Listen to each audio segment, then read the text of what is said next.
आज की कहानी का शीर्षक है लालच नहीं स्वामी भक्ति। एक बार महाराज कृष्णदेव राय ने किसी बात से प्रसन्न होकर तेनालीराम को परात भर स्वर्ण मुद्राएं भेंट की और साथ ही यह भी कह दिया कि तेनालीराम स्वयं इन स्वर्ण मुद्राओं से भरी परात को उठाकर दरबार से लेकर जाएंगे। स्वर्ण मुद्राओं से भरी वह परात काफी भारी थी। दरबारी मन ही मन हंस रहे थे कि आज बेचारे तेनालीराम का जुलूस निकलेगा, क्योंकि स्वर्ण मुद्राओं से भरी परात वह किसी भी सूरत में नहीं उठा पाएगा। तेनालीराम ने कोशिश की मगर उस परात को हिला भी न पाया। अचानक उसे एक युक्ति सूझी।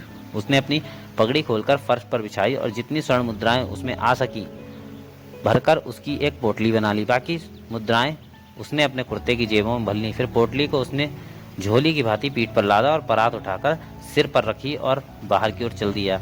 उसकी सूझबूझ देखकर सभी दरबारी चकित रह गए। वे तो सोच रहे थे कि तेनालीराम को मजाक उड़ाएंगे, मगर उल्टा ही हुआ।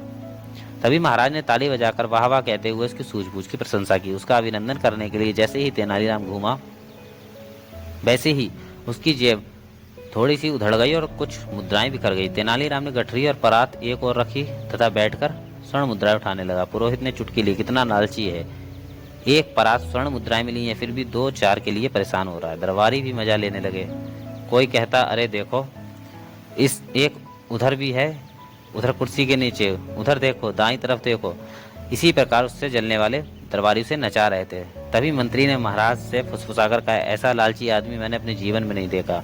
महाराज को भी 2-4 मुद्राओं के लिए तेनालीराम का इस प्रकार नाचना अच्छा नहीं लगा। दरबारियों द्वारा उसका मजाक उड़ाते देख महाराज का मुंह उखड़ सा गया और तनिक चिढ़कर वे बोले, अब बस भी करो तेनालीराम, इतना लालच भी अच्छा नहीं होता। क्या तुम्हें परात भर मुद्राओं में संतोष नहीं हुआ जो 2-4 मुद्राओं के लिए इतने व्याकुल हो रहे हो? तेनालीराम ने हाथ जोड़कर कहा, बात वो नहीं है न दाता जो सब समझ रहे हैं। दरअसल इन सभी स्वर्ण मुद्राओं पर आपका चित्र और नाम अंकित है। मैं नहीं चाहता कि ये किसी की ठोकरों में आए या झाड़ू से बुहारी जाए। तेनालीराम का ये उत्तर मजाक उड़ाने वाले दरबारियों के गाल पर तमाचे की तरह जाकर लगा। अगले ही पल पूरे दरबार में सन्नाटा छा गया। महाराज पहले तो गंभीर हुए, मगर फिर एकाएक ही मुस्कुरा उठे और बोले, तेनालीराम की स्वामी भक्ति अद्भुत है।